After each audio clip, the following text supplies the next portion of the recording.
Hello everyone, this is another video where we're going to attempt to address some of the questions that are coming up on Tim's forum, the Tim Freke forum. And one question that's consistently appeared really since the publication of Soul Story is about the views Tim has put forward, reimagining the nature and origin of the soul. Okay, so Tim, we're going to try and get into that one. Do you have anything to say about that, Tim, right off the bat before I give I more think to so. it? I think there's so much, but we'll try and focus on the question. But it's just this background. I think for me, what Soul Story is, what the book is in a way, is me reimagining esoteric philosophy. So I've reimagined the philosophy and practice of awakening in the mystery experience and deep awake, and been working with that for a while, and then it's led to this latest phase, which is really taking esoteric philosophy and going, do we just dump all of that, or does it need updating, or do we just continue with what we have in the perennial philosophy? And my own feeling has been we need to just update it, like everything. It's very valuable, and central to it in nearly all of its forms is the idea of the immortality of the soul. And of all the things in Soul Story, that's the most challenging, because in our mainstream culture, that's just dismissed. In the intellectual culture of mainstream science, that's like, forget it, that's just ridiculous, it's all just the byproduct of the brain. And then from the most spiritual perspectives, it's seen in a very traditional way, and the two just don't meet. So I know that what I'm taking on here is it comes right in the middle of the book, and it's absolutely central and is the most difficult thing to work with. So that's the first thing I wanted to say. It also, I think, just for those that know my work, for me, it's like going back to Jesus and the Goddess and the Gnostic stuff, which I'd left behind as I'd gone into this polarity of oneness and manyness and the individual and the deep oneness, and worked with the paralogical philosophy of wanting to go back specifically to what was central to that work, which was psyche or soul, and go, okay, right, now's the time to return to this esoteric thread and see if I can do it justice in this new way. And the need to do that, I think, has been also because of this love of individuality, which is so strong in me, to see its purpose. And part of that love of individuality is what motivates what seems so important about the nature of soul at all, and its immortality in the face of death, which I've been facing as I get older, of course, more and more, like most of us do. So the question seems so big. I mean, Plato said the whole of philosophy was a meditation on death. So, and it's been a concern of mine since I was small, and I've written about it before. So that it's been me returning specific, because what I noticed about people who are dealing with evolutionary spirituality, people like Ken Wilber and Andrew Cohen, who I've just done a talk with and all the rest of it, is they never mentioned death. They never integrated that big question. They always just ignored it, it seemed to me. I mean, I may be wrong, I just haven't come across it. But in generally, when I would go to Science and Non-Duality conference, we talk about science, we spoke about non-duality, the oneness, all the rest of it, but no one was talking about, hey, what happens when you die? And that's so important to human beings. And I think that's why it's also thrown up a lot of questions. Okay, if I can just peg that back then, and before we go on to Soul Story philosophy, if I can just present the esoteric, or even go back before that, and just maybe my own biography of trying to understand the world. Okay, so I open my eyes at some point and look out the windows, and I'm confronted by a mystery. Okay, and what's most apparent to me about the world are things like I can see what appear to be material structures. Okay, and I can see the material structures have properties like energy to them, and this material and energy, it seems to obey laws of physics, which you can't see. Maybe they're laws, maybe they're tendencies, and there's things like mathematical constants thrown into the mix too. So all these things are observable in some way. And then the other thing is consciousness, right? Which initially I perceived to be a byproduct of the things like the material and the energy and the physical laws. And then at some point, a spiritual experience enters into the equation. And I have the direct perception of a greater world beyond. Whether that's a oneness of consciousness or a heavenly realm or something, there's the perception that this world is a small part of something much bigger. And when we die, we don't just get eaten by worms, we go somewhere. There's a consciousness, a being, a presence that transcends birth and death. And to go into the esoteric philosophy, then, one way that spoke to me as a way of explaining that seems to be common throughout cultures, is to take an analogy like a dream and say, okay, on a nightly basis, I have this experience of going into, let's call it a lesser state of consciousness, where I go into a dream world, and when I'm in it, that dream world appears to be all there is, and it appears to be material and have energy and space and distance and all the rest, but it's all consciousness. So I step out of that world and I become awake in this one again. So what it seems to me is going on is that this world I'm experiencing now is like a dream to another world. Like not a dream, but like a dream to a greater world, which I've kind of forgotten about, but kind of have some sense is there. And that's the really real world, not this one. And that's been, I don't know if do you think that's a fair summation of esoteric philosophy to a degree? I think that's a good way into. And that's the view that you've presented, and are now saying, no, that doesn't work on the nature of the soul. So where do you come in then with soul story? Okay, well, firstly, I think that is a perfectly valid way of looking at it, using that image, and I still use that image. And but there's a limit, like all analogies. All analogies break down, and that one is very good in understanding our relationship with this deeper something. The question is, where does that deeper something come from? And so is it a fall? Have we fallen from something, which we need to get back to? Well, in a way I would say yes, in that I go with this idea of metempsychosis or reincarnation. I want to hold on to that in the esoteric tradition, but I want to see it in a different way, that the whole process of soul has evolved from what's gone before. And that's the great message which science has brought us, that there's an evolutionary process that has led to the emergence of greater and greater things, so that there's not a fall from somewhere greater, there's the emergence into something greater. So what I've attempted to do, and only time will tell whether this holds up and makes sense, is to say, how would it be, the traditional model is, this all pre-exists. We haven't explained it. You've just said it pre-exists. It's a bit like putting God at the beginning of time. You haven't explained anything. You've just gone, oh, there's a huge imperfect being at the beginning of time, and then this comes. Well, yeah, that's easy, because you just invented this being which you put at the beginning of time. And the same with having this realm of soul. It's like, well, what is that? And you said nothing. So, but the great power of the evolutionary model is you do say something. At least you've said something, which is the more complex, the deeper, the more emergent, has arisen from the simpler. And that fits in with a pattern which we understand quite deeply with physics and biology. And so maybe it can help us understand the arising of soul.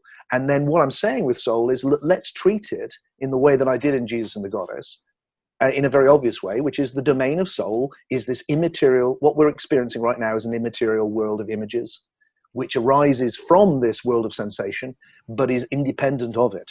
It's greater than it.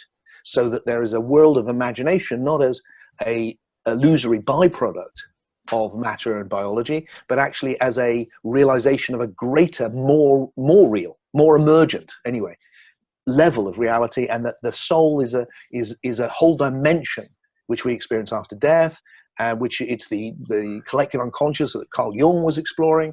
It's what you can go and visit with ayahuasca or by doing shamanic journeys. It's what I've been exploring all my life. And that level of reality has emerged from this one. And the byproduct of that, which I find very attractive, is that it's a very positive story, because it's going, look, we're moving constantly towards greater and greater realization, not falling away from it with some huge mistake. And that, which is true, of course I don't know. But what I do know is that there's something deep within me which I need to explain for myself, which goes, this journey we're on is significant, not as just correcting some mistake.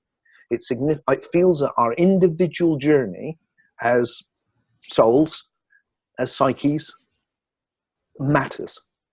And so part of that, it matters, I need to explain, well, how can it matter if we've fallen? Well, maybe we haven't fallen. Maybe that's why it matters, because we're making a journey forward.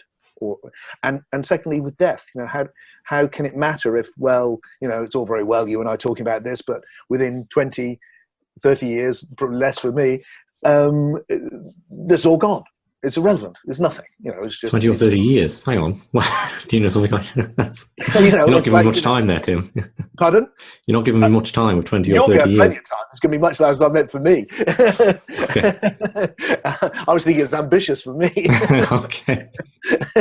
No, I hope you will have plenty more than that. Thank you. But me, probably not. And then eventually, certainly between the two of us, it's this. It's part of that impulse. And let me make this other point, because I think it's key to what I've done in Soul Story. I am not, and maybe I didn't make this clear enough, because I said at the beginning, I think, and maybe I should have said it throughout. I tried to mention it in passing. With Soul Story, I am not for one moment trying or claiming to provide proof of the immortality of the soul. Mm-hmm. I'm assuming, actually, the immortality of the soul. Because what I set out to do in the book is not to convince anyone of the way that I see the world, but rather to say, I have these experiences. I have experiences on the physical side that you mentioned, the mechanical nature of reality, the banal nature of reality, and I have experiences of magic. I have experiences of soul connection, ESP, and all that sort of stuff, loads of them. I have loads of experiences around death, where my profound intuition, to the point where is that this is not the end. So I am in this position where, for me personally, no relevance to anyone else, but for me personally, I'm not asking, is there magic? I'm wanting to know how. I'm sure there is magic, but how can there be magic? I'm also not asking, is there life after death? I'm starting with, there seems to be life after death, but how could that be true?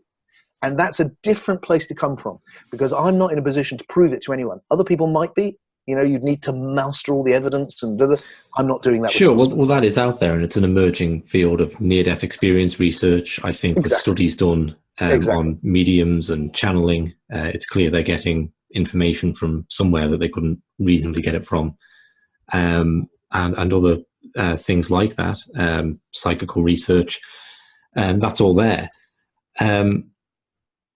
Okay, so the problem in these dialogues is knowing what not to say, right? Because there's so much you've just said that we could go into.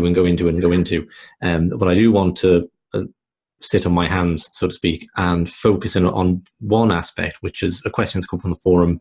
I think I'll get the man's name right. Avi Kramer asked it very eloquently. Yeah, it's a really great, great question. About, it seems like what you're saying is that the soul becomes a byproduct of matter that then continues to exist when the material body has broken down. So if I can put it like this, it seems like what you're saying could be Richard Dawkins' philosophy plus the soul existing after death, if that puts a visual image in people's mind. Right? I mean, not specifically Richard Dawkins, but what I am trying to do is go, what if we allow that something like the modern scientific story, some variant of it, is deeply insightful about the evolution of physics and the evolution of biology? We just go that the intuitions of spirituality, or something like it, can account for how soul has developed as a very different level of reality.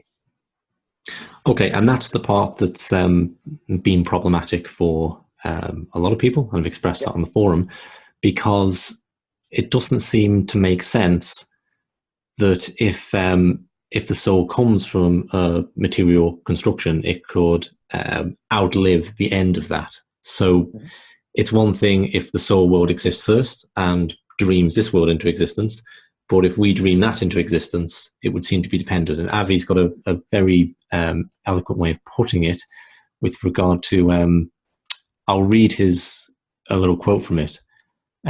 Although biology is an emergent level of organization above mere matter, nevertheless, all biological systems will require a substrate of matter to exist. If the material substrate is damaged too badly, the biological life form ends prematurely. Yet, with the soul, you are asserting that it evolves / emerges out of life and matter, yet it does not require a biological or material substrate for its existence. Look, this is really. I mean, I'm honoured by the questions that are coming up on the forum, because they're really, really intelligent, and none more so than Avi's. And anyone who's listening to this conversation, I really recommend you go back and read the whole post, because it's a long and detailed and well-written post. Let me try and come back and explain this. And I think of all the areas in the book, this was the area which I knew would be the most difficult to get across, because of the speed and momentum of the book. Could have spent whole chapters on and chose not to. What Avi's talking about is, I use this analogy that I said, look, if you can, that information is let me put it, let me go back a little bit further. I have said earlier in the book, the nature of objective reality is not what we're experiencing. That's what we're experiencing, to state the obvious. What the nature of objective reality is information. And this is a term obviously being used a lot in physics right now. And with the digital revolution, we can understand it as an analogy as well with that you can take information, this whole conversation we're having is being encoded in ones and zeros, for instance. And that information is then interpreted as reality. And we experience it in this particular sensual way as a solid thing, but step underneath that and all the solidity disappears. And it's an informational world. So what I posited is that information is what is evolving and representing itself first as physics and then biology and then as soul on these different levels of emergence of reality. Now, and part of the analogy I use with that is I go, look, it looks like my body is made of this matter, but it's not. Actually, it's information, because literally the cells are dying and being replaced. I think it's every couple of weeks. If you held my hand, you would be a completely different set of cells. Every 10 years, the bones are changed, the whole thing's changed, the atoms are different. So my body is completely different, and yet it's not. So that's because my body is information which organizes matter which passes through it.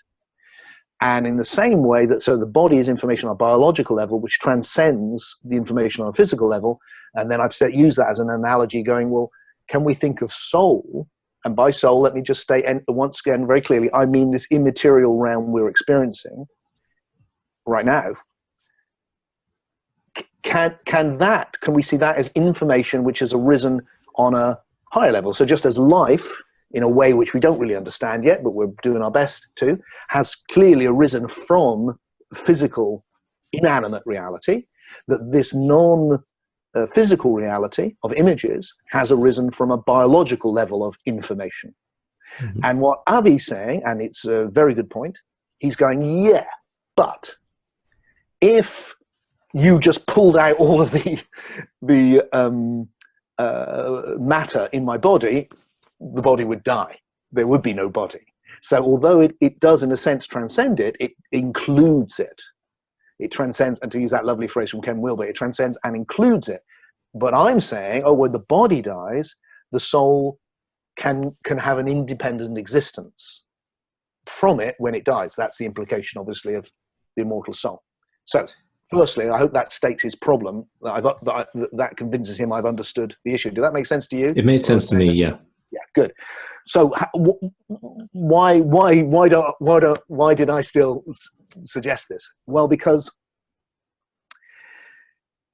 first of all, let's play with the idea that information can exist on these different levels independently. That's the key idea.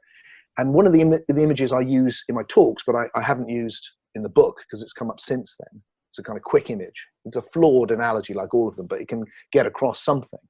Was this analogy of information on my computer while I wrote my book, and then the idea that being like my body, and it looks like everything that's happening is in my body. This consciousness I'm having is clearly linked to my body. It's engaged with that, and then if my body dies, it looks like the information's gone in my body. My computer is blown up. Looks like the information's gone on my computer. But with my computer, with the information when I write my books, it's also information which is also on the cloud. It's in a different medium, or it's on a different level, so that it's non-local. I can access it everywhere, and when my computer goes, that survives. Now, why I use that analogy is to suggest that the information which is happening on the biological level is also happening on a higher level. It's linked to that, but it's also existing on another level. Now, obviously, with that analogy, they're both still, you're just linking into other computers. But the point of the analogy is to go, if we can see information, if we talk about information, we have to say what medium's it in, for one thing. So the medium, and these are really deep conceptual issues, but I want to say the medium they're in is being, is spirit, is the thing it's arising from. Do you have a plausible, I mean, if I look to say what happens when I back my computer up on the cloud, because if it's not backed up and I take a sledgehammer to it, yes, then the information's gone. Yes. Okay. But if I back it up on the cloud, I can trace that. Okay, it's Wi-Fi signal way. I'm not a technical person, so it's something like that going from here to my modem, and it goes down a fiber optic phone line, which is little bits of light bouncing along prisms, and then it goes to another big computer somewhere and becomes stored there. We push the analogy too far, it won't be helpful to anyone, because obviously the relationship between psyche and the brain is not any more than when people like many, as I've done myself, and many great neuropsychologists, scientists use the analogy of the brain being like a radio or a TV. You can't push these analogies, because they'll break down, because the brain is sure. But do you think in the simple do you have anything in mind about, I think, a plausible mechanism for how psyche would continue to exist in the absence of the body? Is it this is what we need to get like onto. Yes. Quantum fields or something like that? So the reason I use the analogy is I can't. I've got no interest in getting into quantum fields or any of that, because I feel like non-scientists to step into that level of physics is nearly always a complete mistake. So I'm going to approach it in a purely philosophical way, where I'm comfortable. So the reason I bring up the analogy is that's a way of seeing how information can be linked, so that clearly the psyche is linked to the brain. We know that. But it could also be independent and exist independently. It gives you that analogy, which enables you to go, information can exist and be related, but still be independent. So then the question becomes that he's asking is, the key issue I think he's bringing up is that how can it be, the key issue he's bringing up is the failure of the biological analogy, because if you take all the matter out of the body, there's no body. And if you take the body out of the soul, how can there be soul? Now, so there's one thing which is explaining what this other world is we're experiencing. That's just about the relationship now between the body and the psyche. It doesn't, how can it be that when the body dies, that continues? That becomes the issue. Does that make sense so far? Yeah, it does, yeah. So do you want to say something, or shall I just head into the response? Maybe you're going in the same direction, but I think the computer analogy does highlight how information is not dependent on my particular laptop, but it is dependent on a computer somewhere. What I'm looking for, I'm not looking for you to be specific and say, okay, it's the Higgs boson, that's the thing. Okay, I can answer that. I think, the only, and don't forget that what I'm dealing with here are very broad philosophical concepts, the very, very beginnings of a worldview. And once you get down to this level anyway, for any, whether you're talking about Hegel or you're talking about modern physics, you will find that you're dealing with broad concepts. The response I want to give is, look, the field that things exist in is being. It is spirit, whatever you want to call that. I call it the possible. It's the potentiality.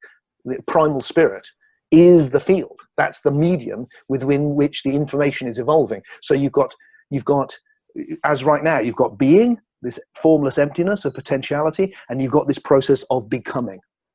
And the process of becoming, which we experience as this flow of time, of evolving forms, that process of becoming is essentially, can be understood as information within the medium of emptiness, being.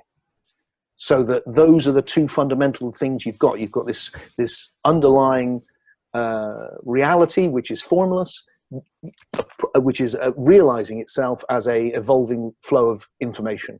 And that flow of information is going through different levels. So the first level we can isolate is evolving what we call matter, and then evolving life, and then evolving soul. And all of it is existing in this medium.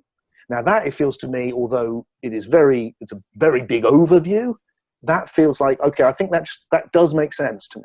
The question is, then okay, but don't they all need to be there at the same time? How can soul wander off on its own for a bit and then come and go through a process of what I call psychosymbiosis, coming into and out of a relationship with the soul? Well, being in relationship is not the problem, but how can it be out of a relationship with the soul, with the body? And the key thing here is to try and get the very foundational concept with this new world view, which is my ideas about time. And I know we're going to have another conversation about time, so people might want to check that out, because we'll do that separately, because this is a huge idea for me as well. Which is, this is in the book, it is in Soul Story, but it is, I do go over it very, very fast, so I completely understand why people can miss it. It's the idea that to take another idea from Ken Wilber, and others, of holons. So you've got the body is a holon made up of all the cells within it, for instance, and the cells are made up of all the chemicals and blah, blah, blah. And it's a Russian doll effect, with greater holes containing smaller holes. But they rely on the things they transcend and include. And at the heart of Avi's question, which is so deep one, is, so where's the body inside soul? If you take the body away, surely there's no soul. The whole thing I'm positing is two things. One is that I'm positing that what defines soul, what makes soul soul, is that it is a time stream, a stream of evolving information, which is immortal, which has actually reached a point where it doesn't live and die. On the level of matter, there's no life and death. Then with biology, we get life and death. And then with soul, we reach a state where there is a permanent, congealed stream of information. And the stream of information is time. It's accumulated past. Everything is, I'm suggesting, everything is a process, and a process is made of time. So it's the accumulation of all the information, so that this moment is predicated on everything that's happened before. And so the soul does contain, it does contain the body. It's just, it's in the past, but the past is present. The past is implicitly within the moment, so that it's not that it's that we need to take the holon, instead of seeing the holon like a Russian doll in the moment, we need to see the holon as a process in time, because actually the soul not only contains that body, it contains the whole of the past right back to the Big Bang. Can I ask what's I'm curious about is how we got there, or how the universe got to this point of souls achieving this independence, say. So if I take what you could say was scientific or a materialist view of how the universe got to the point we recognize it got to, there's initially a lot of randomness of atoms bouncing around and forming molecules and then stars and planets. And then there's a randomness which brings life into being. And then things aren't so random. Things are directed by an evolutionary process, which leads to the emergence of consciousness and where we are today. I'm not saying that story I've just told is true, but that's the story that science presents. And you can see the impulses, the driving force at each, whether it's randomness or an evolutionary impulse. So how would you relate to this independence of soul then, in terms of what's been is it come out of an evolutionary drive, or has it come out of randomness, or does it suggest a kind of teleology, a desire for the universe to go in a certain direction, that soul has obtained this independence? Oh, great question. Great question.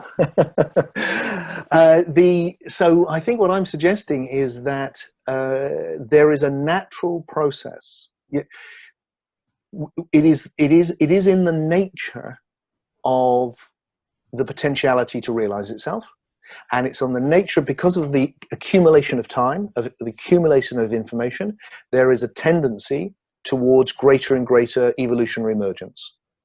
And that we see what I would call the deeper potentials, so the greater holons, arriving last, because they're built on the lesser ones, putting these holons in time, mind you, not just in the moment, but just as a process in time. so that there is a tendency towards these more realized potentials. Now, I would say that's soul is a more realized potential. I would go on, as we don't want to get into this now, it's another big idea, to say that there's an even bigger one arising still, which is the communion of souls with the arising of transcendent spirit, the being of love, what we could call God. That there's constant tendency towards the realization of greater and greater and more emergent wholes, and that the arrival of we can see that we've gone from literally, well, it is uncontroversial to say we've gone from very primitive matter right the way through to you and me sharing concepts which aren't made of matter. They're made of mind stuff. They're images. And that's been the journey. So how programmatic that is, I think that's another question which we may want to go into in another dialogue, because it's a huge and interesting one about whether we see any of that as like, is it going somewhere, does it know where it's going, at what point does it know where it's going? But I think probably I'm going to duck out from addressing it now, because I think we'll go off down a different road. Sure, we're probably good at that point. I mean, we should stick with that. I think there's another aspect of Avi's questions that I think I'd like to get to have a stab Oh, sure. at. Sorry. Okay. That's all right. What is that? Right. I just think there's another issue there which I'm aware of, which was that I've kind of answered it.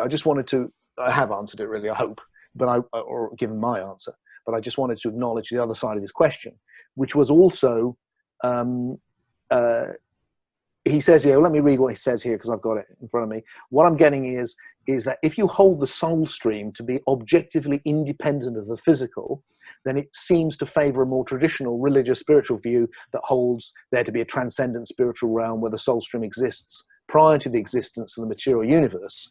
What motivates the contention that soul reality evolves out of physical reality if the soul reality is metaphysically independent of physical reality? And what he's returning to there is very much where you started, which seems a good circle for us, which is, look, if it's really independent, doesn't that destroy the very need for it to merge? And what I've tried to say previously, and I'll just say it again, is I'm saying it's not it completely independent. It's relatively independent. It can hold together on this other level because it is borne up by what it is. And what it is the whole evolutionary current, 13.8 billion years of evolution, including the body, arising at some point on this level of soul and sustaining itself for a period simply through the integrity of the information on that level without dissipating. Whereas the body arises and then it can't sustain it, and the information does dissipate. Still in the past, but it dissipates in the moment. But the idea that the soul is a level where it doesn't dissipate, or at least for a while, although it does have to keep coming back into relationship with another emergent level of biology, and form which is what my interpretation of reincarnation. And forms a symbiotic relationship, and then it can sustain itself, and then it can't, and it comes back into a relationship, and then it can sustain itself. So that what's happening is we're forming soul. We're forming ourselves as soul, which can hold together an integrity of an independent soul stream, so that we are independent, but never completely, because that's the very foundation which we've come from. And the more we can form that soul as an autonomous stream of time, stream of information, identity, the more we can enter into this deeper state after death and bring into existence the communion of souls and in the love light without dissipating. We can hold ourselves conscious in that.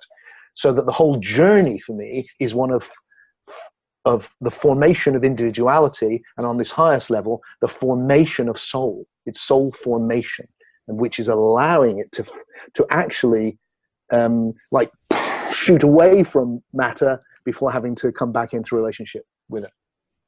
Okay, and that's why it's soul formation. And that's why it's soul formation. Exactly. Okay. Right. Are we good there? Is that a I good think so, and I hope point? I've been able to have a stab at some of the questions from Avi in this instance. And I just Yeah. want to say, Richard, that I think what we might want to do, and it's worth people seeing how people respond to this. I have mentioned it. I'm going to try and make some time now in the rest of the year that we will have maybe a forum where people like Avi and other people who've come up with these great questions can actually join us themselves, and we can have a live interaction around these ideas, and give people the chance to enter into dialogue. Yeah, so if people would like that, leave a comment indicating so, and yeah, it'd be great to set that up. And I've sat on my hands a few times throughout the interview because it brings up so many questions and so many avenues we could go down about things coming from nothing and how that evolutionary process takes place. And so, there's more to go into here. So great. Okay, Tim, I'll join you shortly for another dialogue. Thank you. Thanks, Richard. Thanks for facilitating that. I really appreciate it.